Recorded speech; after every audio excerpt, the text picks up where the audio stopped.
This is CBC Vancouver News.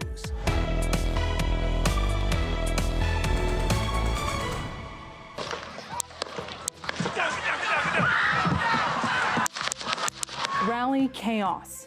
A Trump rally shooting leaves Donald Trump injured, and a suspected gunman and at least one attendee are dead. Also, a devastating apartment fire leaves one dead and more than a dozen displaced. And remembering Devin Gale. She was a remarkable person. Family, firefighters, and communities reflect on the young BC wildfire fighter killed on the job last summer. Hello, I'm Baneet Braich, and thanks for joining us. We begin with a historic moment in the United States today. Law officials say Donald Trump was shot at a campaign rally in Pennsylvania. The former U.S. president was injured but walked off the stage. Law officials say the shooter is dead, killed by the Secret Service, and the U.S. is under the shadow of an apparent assassination attempt. Take a look at what happened.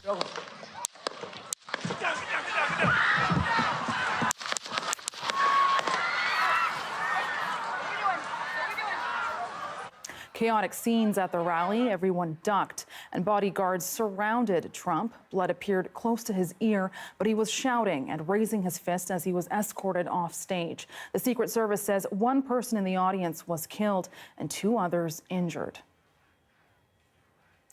Now, the shooting takes an already volatile election campaign to even more threatening territory. The CBC's Paul Hunter reports from Washington.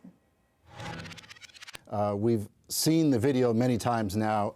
After he goes down, he motions up to his ear, and then he goes down. Secret Service kind of come on top of him. There's two teams, by the way, with ex-presidents and presidents, one to try to secure him, and the other to take down whoever was attacking. So that's why you see multiple people looking in different directions on the stage. He was in a town called Butler, Pennsylvania.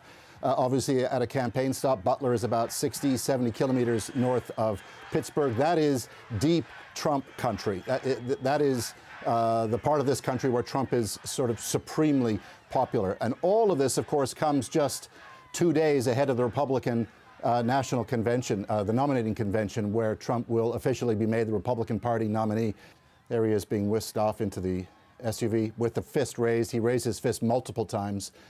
We've seen on camera. This is the kind of thing that this country has been headed towards in its fiercely divided politics, the kind of rhetoric we've been hearing for the past number of years. In all fairness, a lot of it led by Donald Trump. There are many who would have thought it was only a matter of time before this kind of thing were to happen. I've been to Trump rallies, many of them. These are highly securitized events. You go through metal detectors. Everybody does. It's a remarkable moment in U.S. politics. But again, one I think already it's fair to say many people would have said it was a matter of when, not if, this kind of thing would happen. And that again was Paul Hunter reporting from Washington. Now, Prime Minister Justin Trudeau condemned the violence, and U.S. President Joe Biden also outraged at what unfolded. And here's part of what he had to say. But the bottom line is that the Trump rally was a rally that he should have been able to be conducted peacefully without any problem. But the idea that there's political violence or violence in America like this is just unheard of. It's just not appropriate. And everybody must condemn it. Everybody.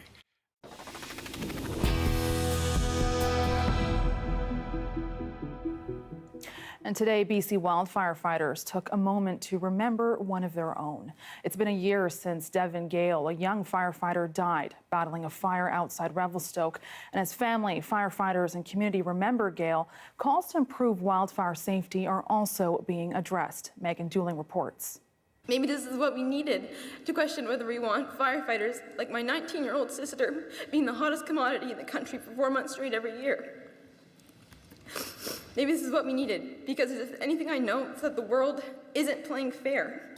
Kaylin Gale was speaking to thousands of people, including Premier David Eby, who took some time this week to speak about the anniversary of Devin's death.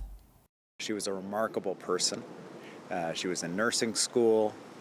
She was a wildfire fighter in her spare time, standing up for British Columbians out in the woods, fighting fires, coming from a wildfire fighting family. It's brutal and grueling work, and it can be dangerous. And I'm just so grateful, especially right now when we're seeing the start of yet another difficult wildfire season. Eby says change is already taking place this year. He says recommendations from a task force report are being implemented now.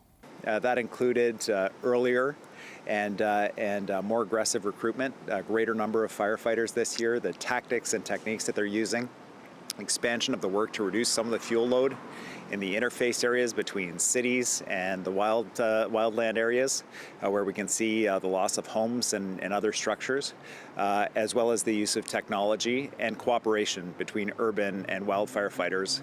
Kaylin Gale's plea last year hit one man in West Vancouver close to the heart. A stranger who read the story in the news, then watched the funeral. He wrote this song about the young firefighter. Cutting the same line, the only difference on that day, one soul would stay behind. It was just something that day just really struck me, and I had kind of a little, a piece of music that was just sort of frantic, and I thought, at the very least, Devon deserves a folk song. At the very least, he deserves to be alive. The province of BC has over 2,000 wildfire fighters, plus around 500 on contract staffed this season, with more than 600 currently responding to nearly 150 active fires. CBC News reached out to the BC Wildfire Service for comment on changes since Gale's death, but they were not available, saying they're grieving. Saturday morning, they announced on social media they would put down their tools and observe a moment of silence to remember and honor their colleague. Megan Dueling, CBC News, Revelstoke. And in Colona, an apartment fire Friday evening has left a 42-year-old woman dead and 17 displaced. Fire crews found smoke and flames coming out of a second-story window. The blaze happened at the 700 block of Pandora Avenue. RCMP say the Colona Fire Department, Salvation Army, and City of Colona assisted in accommodating those displaced residents. The cause of the fire is still under investigation.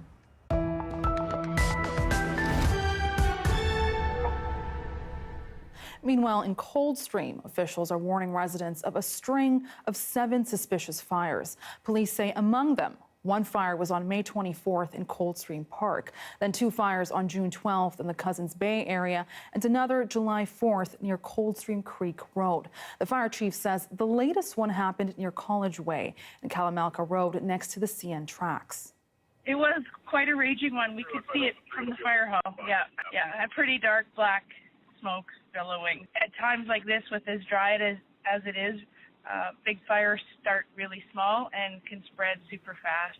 This certainly has the potential to blow up into something serious. Vernon RCMP are investigating the fires and says it's unclear if they are related. Police have no suspects and are asking anyone with information to contact them. And in Nimo, a bushfire ignited at Piper's Lagoon Park. The Nimo Fire Service believes it was caused by youth setting off fireworks on Friday. The city's mayor says he's angered by the incident. This is a highly sensitive ecological jewel in the heart of Nanaimo, well loved, well used, and that anyone would think it appropriate in the midst of a burn ban in a city that bans the sale of fireworks to light off fireworks at this park is, I'm angry. Officials are reminding people to pay close attention to the fire bans and be extra careful, especially as the season heats up.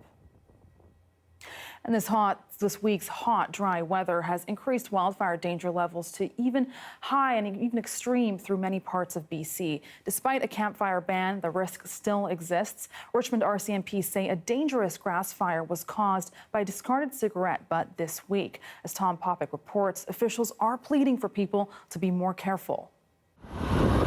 Discarded cigarette butts are not just a growing concern in this dry weather. For firefighters, it's a constant pain in the... I would say probably on a weekly basis where there's, a cigarette butt has caused some sort of a fire. Vancouver Fire Acting Assistant Chief Zawada says it doesn't take much to start a blaze these days. But I would say the worst problem is just cigarettes that aren't properly butted out. Just take a look. West Vancouver Fire Department released this video from last year. Afternoon workers on a smoke break carefully butting out in the garden soil. Then hours later, that cigarette smoldering and turning a hedge into an inferno within minutes. The homeowners frantically scrambling to douse the flames with a garden hose before firefighting crews arrived. Definitely danger in the parks. Everything is really dry this time of year, from, hedges, grass, everything. It's why the Vancouver Park Board is also raising the alarm, reminding people smoking and open fires are prohibited in parks and on beaches year-round, urging anyone using barbecues at designated picnic sites to be vigilant. In the woods, carelessness can cause catastrophe. The BC Wildfire Service blames smoking for the 2017 Elephant Hills wildfire near Ashcroft. Over 191,000 hectares of forest burned over 3 months, destroying more than 100 homes and causing over $1 billion in damage. Really trying to bring awareness to not throw the butts on the ground. Yasmin Schleppens is hoping to clean up the problem, founding the Butt Watch campaign. She's urging all smokers to get into the habit of using dedicated trash cans or keep those butts in your pants. It's really good to have one of those pocket ashtrays with you that you can put the cigarette butt in. It basically butts out the cigarette butt for you. A simple solution, so when there's smoking, there doesn't have to be fire. Tom Popick, CBC News, Colona. And first responders in Victoria say they will only attend calls on Pandora Avenue with a police escort. The change comes after a paramedic was allegedly assaulted there Thursday night. The 4 firefighters that were there, they literally grabbed their sledgehammer/axe, used it, and basically created a human wall to prevent the suspect from continuing to move forward and assault the paramedic. They will no longer be responding to the 900 block of Pandora unless they're accompanied by the Victoria Police Department and by officers that can ensure their safety. The chief says he held an emergency meeting with the mayor and other city leaders yesterday. It was decided that paramedics won't respond to calls for service in the Pandora Avenue without a police presence. Now, neighboring Esquimalt is worried about the implications and how officers will be able to respond to calls. Chief hasn't been clear what it means other than it will affect Esquimalt. It really is an issue that comes back to lack of social services. There is no perfect solution to this, but we will make sure that people in Esquimalt's voices are heard. And Esquimalt is slowly moving towards opening its own police force, ending the amalgamation contract it has with Vic PD. Meanwhile, Our Place Society, a homeless advocacy group, says the accused suffers from brain injuries and has needed help for months. They also say the incident reinforces the importance of prevention and medical support for those who need it most. And in Surrey, a man who volunteered at a Surrey Gurdwara has been charged with sex assault of a youth.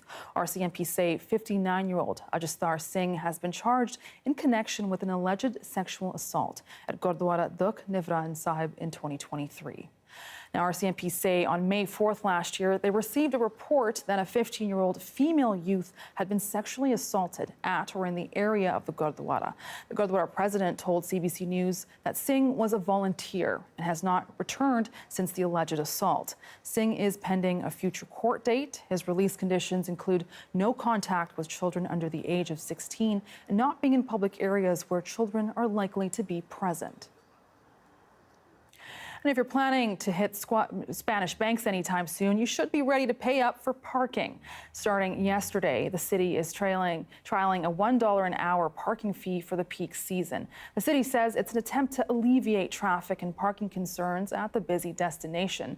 The Spanish Banks was the only destination beach without paid parking. The parking fee is a pilot project, and that's in effect from 9 a.m. to 10 p.m. until Labor Day. And today marked the Union Gospel Mission's 25th anniversary. Thousands of hot dogs and hamburgers were served up at the charity's annual summer barbecue in Vancouver. The free festivities took place in Oppenheimer Park for those living in Vancouver's downtown east side. It included a whole lot of food, bouncy castles, lawn games, and more. And organizers say among BC's affordability challenges, the barbecue really provides connection and joy in the community. 25 years, we're not just celebrating the summer, we're not just celebrating the community, we're also celebrating how resilient, how vibrant they are and what they've been through, and that we can still have something that they can come to and enjoy and not have to worry about the cost for once. UGC says around 3,000 people came to join in on the fun, and more than 100 volunteers made it all happen. One of Burnaby's most diverse neighborhood, Edmonds, hosted a community event of its own kind today. It's a world party showcasing the talent of young performers and artists. As CBC's Saurabh Sandhu reports, the event sparks cultural connection, but also callings for social change. Yoro Nukusi and his band got the audience grooving to their beats at Edmonds Park in Burnaby on Saturday afternoon. Nukusi is one of the several performers at the Edmonds World Party. The vibrant festival showcases the cultural richness of the Edmonds neighborhood and highlights the work of BIPOC artists. We have people from Mexico, we have people from Dominican Republic, we have people from African descent. This multicultural festival is also meant to start a conversation about the needs for the community by exploring music, dance, and culture as forms of resistance for social justice. We're going to create a platform where people can bring forward the problems and the situations that we have here, but not just to stay there, to come up with solutions to co-create a better Edmonds. The first of its kind event has been organized by Allegra Soy Cultural and Community Society, a not-for-profit made up of Edmonds residents committed to social justice. Saturday's event is also a chance for career musicians like Yoro Nukusi to encourage other young artists. Being part of community events is a way for me to inspire young people to understand that they can actually achieve their goals when it comes to art and anything. These kids that you saw there dancing, some of them were black. They have to see themselves in people that are doing great so that they can dream big. Alcantara says even with a hugely diverse population, Edmonds remains a marginalized community. And this multicultural event is an attempt to bring attention to the neighborhood and its undiscovered potential. Diversity increases innovation. We know that when we create wealth locally, people stay locally. They invest in their community locally. From ideas, art, and culture, the event came together in partnership with the Burnaby Neighborhood House and David Suzuki Foundation. Organizers say they plan to make the festival an annual tradition and hope to come back next year with a bigger event. Saurabh Sandhu, CBC News, Burnaby.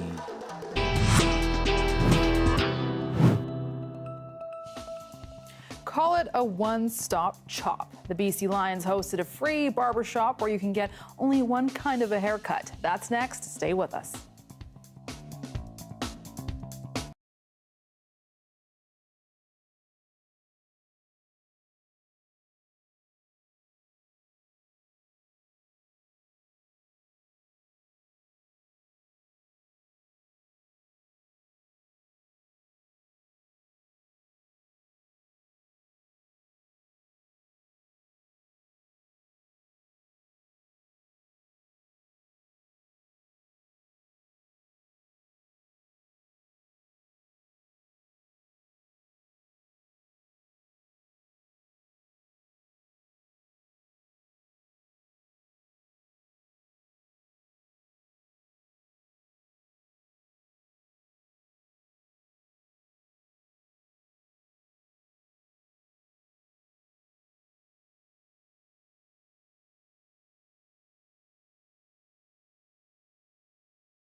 And football fans, before the BC Lions and Saskatchewan Roughriders battled it out for first place in the CFL, there were pre-game festivities today, including free haircuts. But it had to be a certain kind. Take a look. Not getting a free mullet haircut? No, that's never had one and we'll never get one. You gonna get a mullet after this? Yeah. I inquired about it, but I don't have the hair, buddy, right? Jeez. So here's the mullets right here.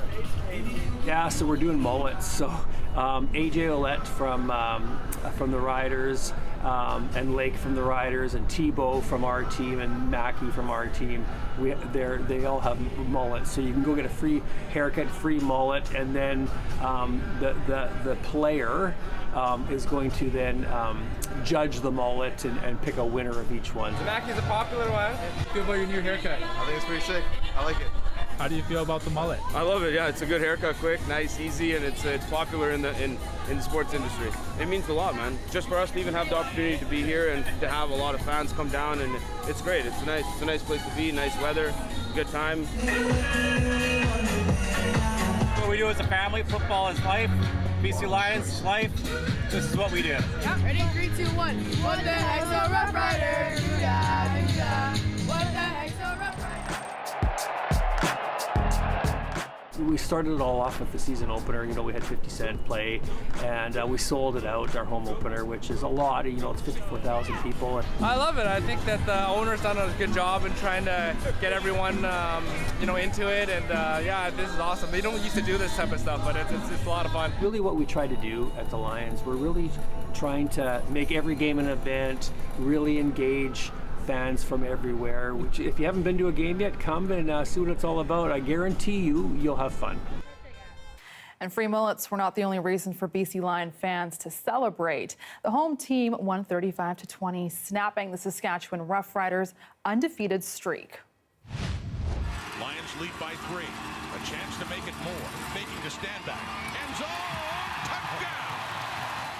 Vernon Adams Jr. threw for 451 yards to help BC extend its win streak to 4 games. Adams' most popular target of the night was Justin McInnes, and he reeled in all 14 passes tossed his way for an eye-popping 243 yards and a touchdown. The Lions will visit the Calgary Stampeders on Sunday, July 21st.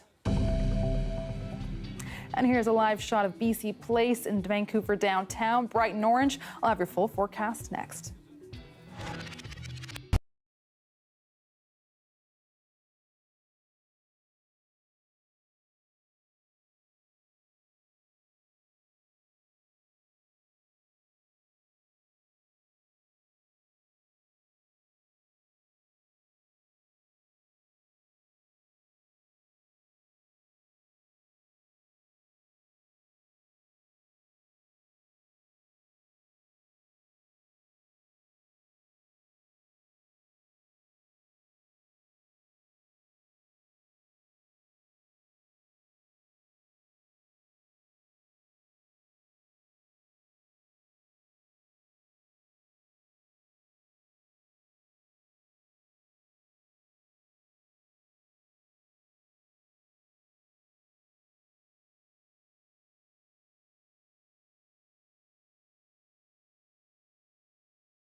Hi, I'm Amy Bell, and here's what's in your CBC Vancouver inbox. CBC returns as a media partner of the Surrey Fusion Festival, July 20th to the 21st. The festival features over 50 cultural pavilions that will incorporate the theme of landmarks of the world into their displays. For more information, visit surreyfusionfestival.ca. And never miss a special programming series, event, or contest. Subscribe to CBC Vancouver's e-newsletter and keep connected with us.